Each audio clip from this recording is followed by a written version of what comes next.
महापर्व महाकुंभ का दिव्य भव्य आयोजन प्रयागराज में संगम तट पर हो रहा है। महाकुंभ में त्रिवेणी संगम में पवित्र स्नान करने प्रतिदिन लाखों करोड़ों की संख्या में श्रद्धालु प्रयागराज आ रहे हैं। महाकुंभ में अब तक 13 करोड़ से ज्यादा श्रद्धालु संगम में स्नान कर चुके हैं। आगामी 29 जनवरी को महाकुंभ के सबसे बड़े अमृत स्नान मौनी अमावस्या की तैयारी हो रही है।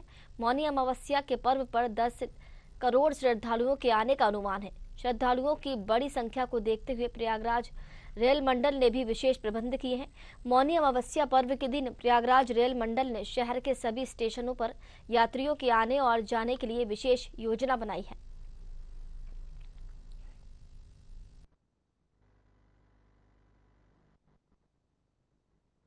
मौनी अमावस्या के लिए जो आवश्यक तैयारियां होती है वो सभी चल रही हैं।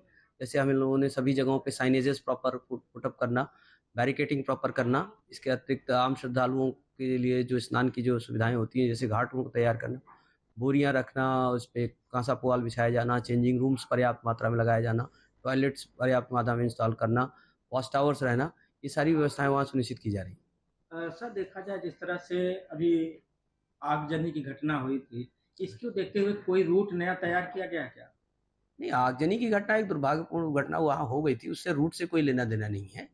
प्रयागराज के महाकुंभ में 2 स्नान तो सफलतापूर्वक पूर्ण हो गए। लगभग अभी तक जो स्नान हुआ है 11 करोड़ के ऊपर श्रद्धालुओं ने स्नान कर लिया है। हालांकि तीसरा स्नान मौनी अमावस्या 29 जनवरी को है, उसकी तैयारी चल रही है। साधु संतों का देखा जाए जिस तरह से पहला जो शाही स्नान था वो 14 जनवरी को था, मकर संक्रांति, उसमें काफ़ी जो है भीड़ देखने को मिली। लेकिन मौनी अमावस्या जो 29 जनवरी को है वो जो है काफ़ी मायने रखता है। मौनी अमावस्या और बसंत पंचमी ही मुख्य स्नान पर्व होते हैं संतों के। हमारे साथ बात करने के लिए महामंडलेश्वर हैं, उनसे भी जानना चाहेंगे। महाराज जी, मौनी अमावस्या 29 जनवरी को है, तो किस तरह से मौनी अमावस्या का आप लोग देखते हैं और विशेषताएं क्या होती है?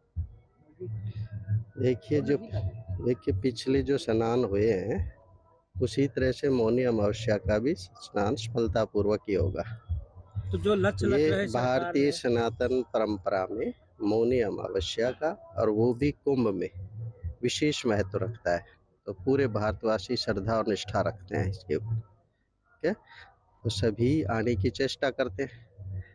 तो ज़्यादा से ज़्यादा अब तक जो 10-11 करोड़ स्नान कर चुके, तो उस दिन भी 3-4 करोड़ कम से कम आने की संभावनाएं और हैं। देखा जाए जिस तरह से मौनी अमावस्या और बसंत पंचमी यही 2 संतों का मुख्य स्नान पर्व होता है। यही होते हैं, अमृत स्नान है ये जी। अब तो नाम बदल गया है, तो शाही स्नान को अमृत स्नान कर दिया। अमृत स्नान नाम। तो देखा जाए महाराज जी, इस बार तो अमृत स्नान पे जो पहला स्नान अमृत पड़ा, उसमें तो जिस तरह से संतों का अमृत स्नान हुआ था मकर संक्रांति पे, उसमें एक जिस तरह से फेमस लड़की थी जो स्नान में संतों के साथ गई थी, अब काफी वायरल हुआ था। उस पर क्या कहना चाह रहे हैं? कुछ नहीं, वो लड़की क्या वायरल हुई आप जैसे मीडिया वालों की वजह से वो वायरल हुई है। नहीं, संतों के शाही स्नान में उसमें क्या जरूरत थी उसको ले जाने की? कोई बात नहीं, देखिए परमात्मा की भक्ति पर तो सबका अधिकार है, क्या स्त्री क्या पुरुष। ये परंपराएं तो मानव द्वारा रचित है, मानव द्वारा बनाई गई है। धरा पर उत्तम समाज की रचना के लिए महापुरुषों ने, मनुष्यों ने एक मूल्यवान अच्छे सिद्धांतों की रचना की थी। अब तो देखा जाए महाराज जी, यहाँ महामंडलेश्वर महंत कई यहाँ नए बने हैं, उस पर क्या कहना है? कोई नहीं, तो परंपरा है, बनते रहे, उनकी प्रतिभाओं को देखते हुए बनाए जाते हैं। तो देखा जाए जैसे आपने कहा प्रतिभाओं को देखते हुए कि यहाँ पे फिल्म अभिनेत्री ममता कुलकर्णी भी बनी है। ठीक है, वो भी कोई भी तो बन सकता है अगर किसी में प्रतिभा जागृत हो जाते हैं, उनके सुषिप्त संस्कार विकसित हो जाते हैं। हमारे यहाँ तो वाल्मीकि भी रत्नाकर पहले डाकू हुआ करते थे, लेकिन वो ऋषि की उपाधि पा गए। ये नहीं कि पहले क्या था व्यक्ति, राज क्या है, वर्तमान को देखा जाता है। अंगुली माँ डाकू थे, भगवान बुद्ध की शरण में आकर के एक महान संत बन गए।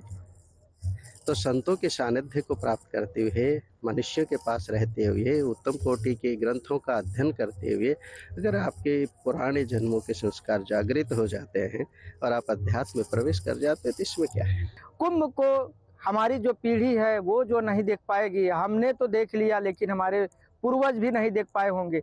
जिस तरह से 144 साल के बाद ये महाकुंभ लगा है, ये इसमें महाकुंभ में करीब करोड़ों की संख्या में यहाँ श्रद्धालु आ रहे हैं और मौनी अमावस्या पे ज़्यादा संख्या में आने की संभावना है। यहाँ 8 से 10 करोड़ का जो लक्ष्य रखा गया है कि यहाँ आ सकते हैं मौनी अमावस्या पे। और मौनी अमावस्या पे सरकार ने पुष्प वर्षा की भी तैयारी कर ली है। न्यूज़ आवर से नन्हे सिंह, प्रयागराज।